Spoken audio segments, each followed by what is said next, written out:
Shalom teman-teman semua, apa kabarnya? Aku percaya teman-teman semua pasti baik-baik aja. Balik lagi di Go Student Online Sharing, dan hari ini giliran aku, Kelvin, yang dikasih kesempatan buat sharing di Go Student Online Sharing pada hari Sabtu ini. Sebelumnya aku mau ngingetin dulu ke teman-teman semua, jangan lupa buat nonton Go Student Online Sharing ini di setiap hari Sabtu jam 3 sore. Kalian bisa nonton di platform IGTV-nya Go Student di @go_students, atau kalian bisa nonton di platform YouTube-nya Go Bogor di Go Bogor Online Service.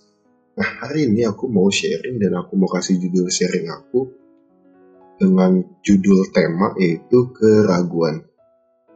Ayatnya ada di Matius 14 ayat 22 sampai 33. Kita baca sama-sama ya. Ayat 22, sesudah itu Yesus segera memerintahkan murid-muridnya naik ke perahu dan mendahuluinya ke seberang. Sementara itu ia menyuruh orang banyak pulang, dan setelah orang banyak itu disuruhnya pulang, Yesus naik ke atas bukit untuk berdoa seorang diri. Ketika hari sudah malam, ia sendirian di situ.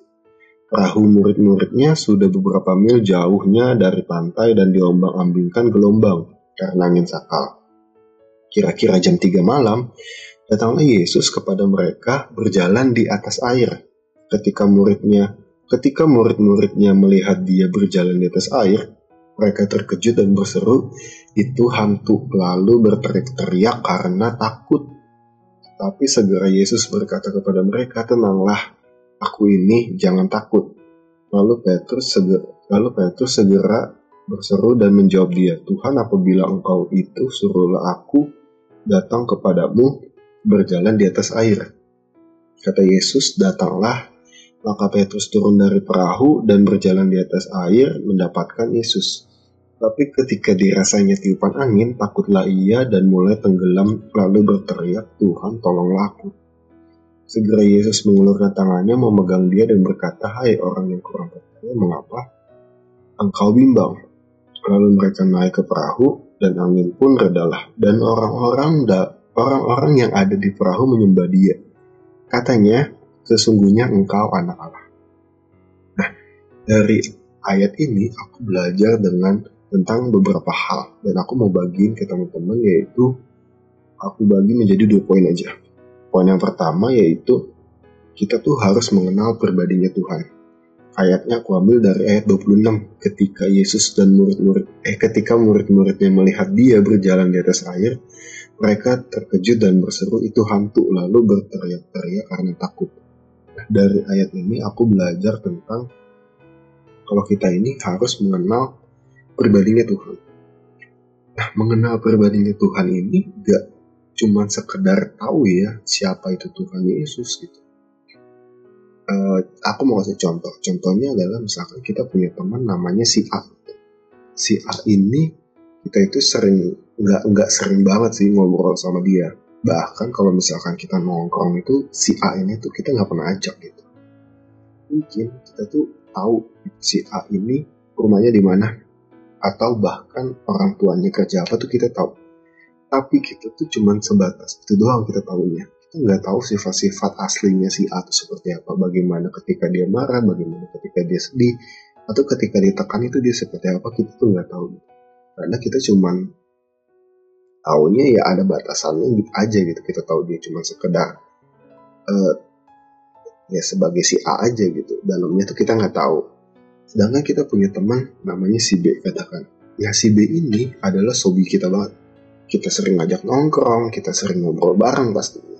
Dan ketika kita sering ngajak ngobrol dan kita itu semakin dekat dengan si B ini, lama-kelamaan kan kita bisa tahu ya sifat atau karakternya si B itu seperti apa. Ketika si B lagi marah seperti apa, ketika si B lagi sedih seperti apa, kita tuh lama-kelamaan tuh bisa tahu.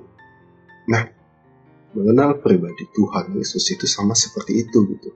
Kita tuh bisa tahu sifat-sifat atau karakter apa yang ada dalam Yesus Kristus gitu. Nah, bagaimana cara kita bisa tahu atau kita tuh bisa semakin mengenal pribadinya Tuhan? Caranya yaitu dengan cara kita itu membangun hubungan dengan Tuhan, sama seperti kita membangun hubungan dengan si B tadi. semakin kita dekat atau semakin kita sering membangun hubungan dengan Tuhan, kita tuh bisa semakin tahu, bahkan kita semakin mengenal karakter pribadinya Tuhan, sifatnya Tuhan itu seperti apa. Bagaimana cara kita untuk membangun hubungan yang semakin intim dengan Tuhan?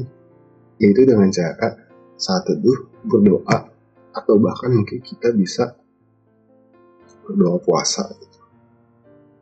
Itu tuh kita lakukan secara terus menerus, ya sama seperti kita membangun hubungan dengan si B yang tadi sih. Kita semakin sering membangun hubungan dengan Tuhan, bahkan akan kita semakin tahu karakter atau sifat-sifat atau pribadinya Tuhan itu seperti apa gitu. Nah, itu untuk poin nomor 1. Dan poin nomor 2-nya yaitu aku dapat di ayat 30 dan 31-nya. Tetapi ketika dirasa tiupan angin, takutlah ia dan mulai tenggelam lalu berteriak, Tuhan tolong aku. Segera Yesus mengulurkan tangannya, memegang dia dan berkata, hai orang yang kurang percaya, mengapa engkau bimbang? Di sini aku belajar bahwa kita tuh gak boleh ragu atau gak boleh bimbang. Nah ini poin nomor 2 ya. Kita tidak boleh ragu atau tidak boleh bimbang. Terkadang dalam kehidupan pasti kita merasakan tiupan angin ya, atau kita bisa sebut dengan masalah. Ketika ada masalah, kita berdoa sama Tuhan, mungkin Tuhan ini belum atau mungkin tidak menjawab doa kita gitu. Nah, disitulah mulai ada keraguan, di mana nih Tuhan, apakah Tuhan benar-benar sayang sama kita, atau Tuhan mana nih kuasanya Tuhan, atau bahkan ekstrimnya lagi, kita tuh mulai meragukan eksistensinya Tuhan. Karena kita tuh masalah kita tuh nggak pernah dibantu oleh Tuhan, jadi diselesaikan oleh Tuhan. Nah, disitulah mulai ada keraguan dalam diri kita. Supaya kita nggak ragu, kita tuh harus bisa tetap fokus sama Tuhan. Karena ketika kita fokus, kita tuh nggak fokus sama masalah kita, tetapi fokus sama Tuhan. Caranya gimana? Balik ke poin nomor 1, yaitu membangun hubungan dengan Tuhan. Ketika kita membangun hubungan dengan Tuhan, fokus kita itu ke Tuhan, bukan ke masalah kita. Ya, jadi kayak gitu aja sih sebenarnya aku mau sharingin ke teman-teman semua. Aku mau review dulu. Poin yang pertama adalah kita tuh harus mengenal pribadinya Tuhan. Dalam pribadi Tuhan itu mengenal karakternya Tuhan. Caranya gimana? Yaitu dengan membangun hubungan dengan Tuhan. Dan poin nomor 2, kita tuh gak boleh ragu. Bagaimana caranya gak boleh ragu? Caranya adalah dengan cara fokus sama Tuhan. Oke, gitu aja sih yang sebenarnya aku mau sharing ke teman-teman. Semoga bermanfaat, semoga teman-teman terberkati dari sharing hari ini. See you and God bless you. Bye-bye.